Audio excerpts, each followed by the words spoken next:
Imagine looking at a stock chart that is just flashing absolute chaos. Oh, yeah, total whiplash. Right. I mean, you've got a stock that's down 28% for the year, looking like a textbook falling knife, and it's flashing sell signals across, well, pretty much multiple long-term indicators. But then you look under the surface. Exactly. Under the surface, it quietly surged 10% in just the last month alone, heavily driven by company insiders deploying millions of their own dollars to buy up shares. Which is huge. It is. So I want you to really think about the mechanics of this setup. Are we looking at a screaming buy, like an undervalued gem hidden by macroeconomic panic? Or is this just the ultimate value trap, engineered to catch retail traders trying to front run a phantom recovery? It is a massive structural divergence. I mean, you have institutional accumulation and insider confidence crashing head-on into overbought short-term technicals and very real macroeconomic headwinds. Yeah, the macro is heavy right now. It really is. Mhm. It's the kind of setup where the market is going to aggressively punish whoever is on the wrong side of the trade. And navigating that divergence is exactly what we are doing today. Welcome to the Deep Dive. We are tearing apart the financials, the order flow, and the technicals for SoFi Technologies, Inc. That's ticker symbol SOFI. A very interesting one to unpack. For sure. To ground us, as of today, April 17, 2026, the stock is trading at exactly $19.30, which is up 2.72% intraday. But before we start ripping into the balance sheet, we have to lay down the absolute baseline for this analysis. Which is that this deep dive is a strictly objective analysis of the provided source material, the market data, and, the conflicting valuation models surrounding SoFi. Right. We are just unpacking the mechanics of the bull and bear cases for educational purposes. We are definitely not financial advisors, and nothing we discuss here is financial advice. You have to synthesize this data and make your own call. Exactly. We bring the research, you bring the judgment. And hey, if you were watching this deep dive with us on YouTube right now, do us a favor and hit that like button, subscribe to the channel, and drop your thesis in the comments. We really do read them. We do. We are going to throw some complex valuation questions at you later, and putting your stance in the comments is a compulsory part of this interactive deep dive. We want to see how you are pricing this risk. It's the best way to test your own thesis. So, the mission today: break down SoFi's actual financial engine, decode the technical tension on the charts, and impartially weigh the systemic risks against a fundamental growth to see if that $19.30 price tag is a steal or a trap. Let's get right into the actual business performance then. Yeah, because if you just look at the 52-week range, a high of $32.73 down to a brutal low of $10.49, you would assume the underlying business is just completely erratic. You really would. But the financials tell a completely different story, which is, it's where the tension begins. Looking at the fourth quarter of fiscal year 2025, they posted total revenue of $1.01 billion. Wow, crossing the billion-dollar mark in a single quarter is a massive, psychological and operational threshold for a fintech. It really validates the scale. And that rolled up to $3.61 billion for the full FY25. That's real money. Exactly. And it wasn't just top-line vanity metrics either. Net income hit $163.8 million for Q4, resulting in an annual net income of $481.3 million. Okay, so actual profitability. Right. The diluted EPS came in at $0.13 quarterly and $0.39 annually. But, the metric that really stands out structurally is the profit margin holding steady at 13.4%. Yeah, I noticed that 13.4% margin too, and I think that's crucial because it shows they are finally achieving operating leverage. That's the key word. Right. For years, the knock on SoFi was that they were spending $2 on marketing to make $1 in revenue. The classic growth at all costs model. Exactly. But that margin holding steady implies their cross-selling mechanism. Yeah. Getting a student loan customer to open a checking account and then take out a mortgage is actually driving down their blended customer acquisition cost. That cross-selling flywheel is clearly working. However, an income statement only tells us about the operational velocity. In a volatile interest rate environment, velocity doesn't protect you from systemic shocks. No, it definitely doesn't. You have to look at the capital structure. And SoFi's balance sheet right now is arguably the strongest weapon they have against the bears. Total deposits are sitting at an immense $37.5 billion. That deposit base is fascinating because they essentially bought that liquidity by offering high-yield APYs, right, to pull capital away from the legacy banks. Very aggressive customer acquisition strategy, but it worked. But what really caught my eye in the data was the capital ratio sitting at 22.9%. Oh, that 22.9% is staggering when you consider the regulatory landscape. Why is that? Well, the Basel III minimums and standard banking regulations require vastly lower capital buffers. Sitting at nearly 23% means SoFi has a massive fortress of retained capital to absorb potential loan defaults. Right, so they aren't forced to sell off their loan book at a steep discount just to maintain liquidity if the macro environment tightens. Exactly, they have a massive cushion. And backing that up, they reported positive free cash flow of $900.9 million for December 2025, almost $1 billion in free cash flow. It's a huge number. So here's the immediate disconnect. We have a company printing $900 million in free cash flow, sitting on $37 billion in deposits and a 23% capital ratio. Yet the stock is down 28% year to date. It feels backwards. It does. If the fundamental engine is that resilient, who's actually capitalizing on this $19 price point? Are the institutions stepping in, or is retail just catching a falling knife? Well, we are seeing a very specific footprint in the order flow right now. The institutional players, the smart money, have definitively entered what is characterized as an accumulation zone. Which means they aren't like chasing green candles. Yep. They are using the overall downward volatility to quietly absorb massive block orders without spiking the price. Precisely. They are establishing core positions at these suppressed valuations, but simultaneously, the retail side of the options chain is flashing aggressive, almost euphoric bullishness. Euphoric is a dangerous word in this market. It is. We're looking at a heavily skewed order flow of 8.34 million calls stacked against 6.53 million puts. Geez, that call volume is huge. And my concern whenever I see retail piling into calls like that is the vulnerability to a gamma squeeze unwinding. The dealer hedging dynamic. Exactly. If the stock doesn't break resistance, market makers who hedge those calls will unhedge, dumping shares and trapping all those retail buyers. Retail might be right on the direction, but completely wrong on the timing. That is the perpetual risk of following options flow blindly. However, the retail optimism isn't completely baseless because the most compelling capital deployment right now is coming straight from the executive suite. The insider buying. Yes, CEO Anthony Noto has been aggressively accumulating shares on the open market. The insider buying data is just wild.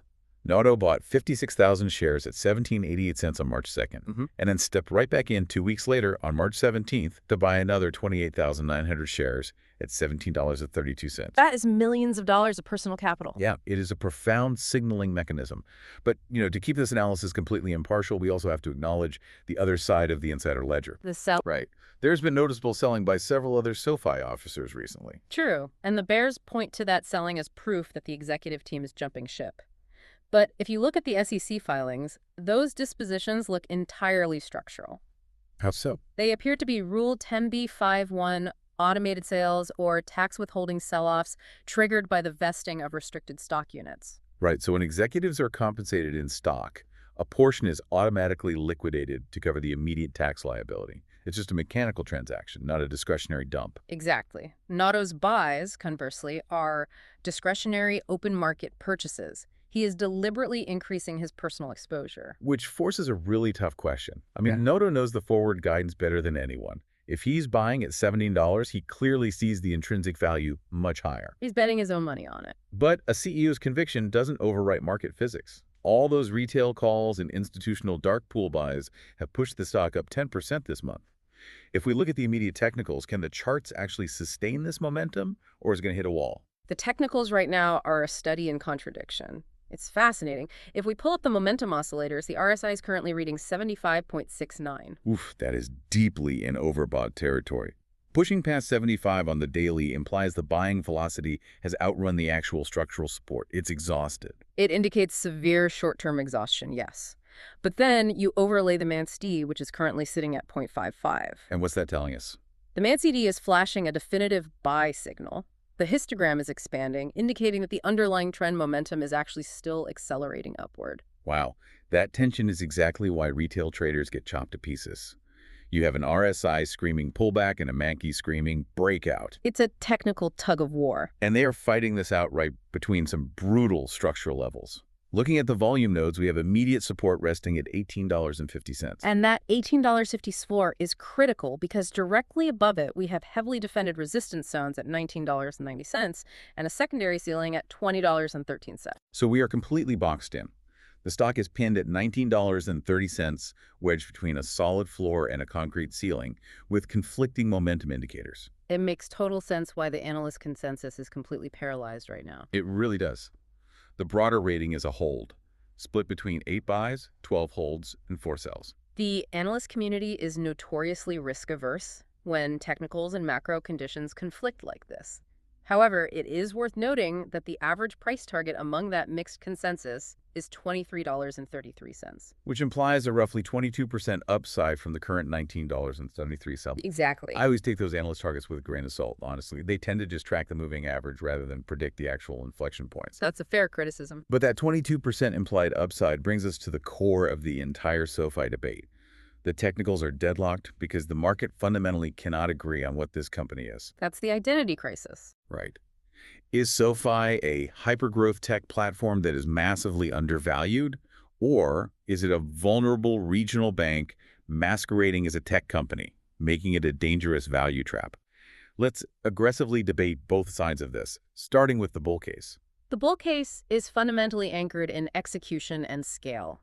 The fact that SoFi has delivered 9 consecutive quarters of GAAP profitability completely neutralizes the old argument that their business model burns too much cash. 9 quarters is a trend, not a fluke. Exactly. 9 quarters proves systemic operational efficiency. And they're executing that profitability while scaling the user base past 10 million members. But what I think the bulls are really modeling for is the revenue diversification. Shift away from lending. Yeah. Their financial services segment growth is up 78%. That is critical because they are pivoting away from being heavily reliant on student loan refinancing, which, let's face it, was their bread and butter, but is highly vulnerable to political and rate changes. Very vulnerable. And they're moving into high-margin wealth management, checking, and personal loans. Precisely. The bulls view SoFi as a closed-loop financial ecosystem. But the bear case is equally compelling, and it relies on the unforgiving reality of the macroeconomic environment. The macro is the elephant in the room. It is. The absolute primary risk is their sensitivity to interest rates. The net interest margin pressure. Yes. Despite the $37 billion in deposits, if the yield curve remains inverted or rates stay elevated longer than expected, the cost of paying interest on those deposits could outpace the yield they generate from their loan book. The classic margin squeeze. Exactly. And the bears also have the Muddy Waters short report as ammunition. Ah, yes. Muddy Waters took a massive short position and published a report alleging serious accounting complexities within SoFi's books. We need to look at the mechanics of those allegations impartially. The core of the Muddy Waters thesis largely revolves around SoFi's fair value accounting practices, particularly how they mark to market their unsecured personal loans. Right, because SoFi doesn't just originate loans and hold them to maturity. They originate them and often sell them. The originate to distribute model. So the allegation essentially suggests that by holding certain loans on the balance sheet and adjusting the fair value assumptions like projected default rates or discount rates, SoFi can artificially front-load non-interest income. Exactly. The bears argue that if macroeconomic conditions deteriorate and consumer default rates actually spike, those mark-to-market valuations will have to be aggressively written down. Which would be catastrophic for the balance sheet. It would vaporize a significant portion of their equity. Whether fully substantiated or not, the mere presence of that report introduces a black box premium. Institutional risk managers hate accounting opacity. They despise it, which completely explains the absolute chasm we are seeing in the valuation models right now. When you run a discounted cash flow model for SoFi, the outputs are almost comical in how far apart they are. The split is staggering. Models that heavily weight the 78% growth in financial services and the sustained profitability arrive at a fair value of $39.98. More than double the current price. But models that aggressively price in the interest rate risk, the potential margin compression, and the accounting overhang, well, they peg the fair value between $12.61 and $14. It all comes down to the inputs. It always does with a DCF. The bulls are valuing SoFi like a sauce company. They are applying a lower weighted average cost of capital and a high terminal growth rate because they see the tech ecosystem. Software multiple. Yeah. But the bears are valuing it like a vulnerable mid-tier lender, slamming it with a high discount rate to punish the duration risk of their loan book. It's a completely different lens. When you have a $27 gap in fair value based entirely on how you classify the company, the only thing that resolves that tension is hard data. Hmm. So what are the upcoming catalysts? What is going to force the market to pick a side? The immediate reckoning is the Q1 2026 earnings report, scheduled for April 29th. Traders are hyper-focused on the top-line target of $1.05 billion in revenue. If they miss that $1.05 billion, the bears will weaponize it instantly, claiming the growth narrative is dead and the macro environment has finally caught up to them. The sell-off would be severe. But if they beat it, it validates the insider buying and potentially forces a re-rating toward that $39 bull target. Exactly. But looking past just this quarter, the long-term guidance for 2026 is projecting $0.60 in EPS and a massive 30% revenue growth. How are they structurally engineering 30% growth on a multi-billion-dollar base? There are two major infrastructural catalysts driving that projection. The first is their integration of the FedNow instant transfer system. Oh, this is huge. By adopting FedNow, SoFi fundamentally changes its capital velocity. Yeah, for anyone who doesn't know, FedNow allows instant 24/7, 365 settlement. It bypasses the archaic ACH system where money takes 2 days to clear. It's a total game changer for liquidity. For SoFi, that means they don't have to front the float for customer transactions, which vastly improves their own liquidity management while simultaneously locking users deeper into their ecosystem because the user experience is just drastically superior to a legacy bank. Exactly. Capital velocity increases exponentially. But the second, and arguably larger catalyst, is their B2B integration. Through their technology platforms like Galileo and Technisys, SoFi is embedding its infrastructure into large corporate and banking ecosystems. That's the AWS of fintech play, right? Precisely. Galileo processes transactions and manages ledgers for other financial institutions. They are basically selling the shovels during the gold rush. That's the perfect analogy. Every time another fintech scales using Galileo's APIs, SoFi collects high-margin, recurring B2B revenue without having to acquire a single retail customer themselves. It diversifies their revenue away from direct consumer lending and insulates them slightly from retail default risks. So if we synthesize all of this data impartially, SoFi defines the modern battleground stock. It really does. I mean, you have a pristine balance sheet, $37 billion in deposits, a massive 23% capital ratio, and a CEO aggressively buying shares on the open market. The fundamental engine is printing $900 million in free cash flow. Yet it is paralyzed by overbought short-term RSI levels, heavy resistance at $19.09, the systemic threat of net interest margin compression, and the lingering shadow of the Muddy Waters accounting allegations. It is caught squarely between its own explosive fundamental execution and the severe macro risks of the environment it operates in. Which leaves you, the listener, with a final variable to price in. Exactly. We see the 10 million members, we understand the B2B API integrations and the FedNow capital velocity. But if a company can string together 9 consecutive quarters of GAAP profitability, hold billions in cash reserves, and still have institutional models valuing it at $12, what does that actually tell us about the market's underlying terror regarding interest rates? That is the exact question every risk manager is trying to answer this week. When you look at SoFi right now, are we pricing the fundamental performance of the company, or are we just pricing the fear of the broader economy? It's a thin line. And it's the question we need you to answer right now. Drop down into the comments based on the mechanics we just laid out. Do you think SoFi is a value trap waiting for a macro shock, or is this the mispricing of the year? Make sure you hit that like button, subscribe so you don't miss our next breakdown, and we'll see you on the next deep dive.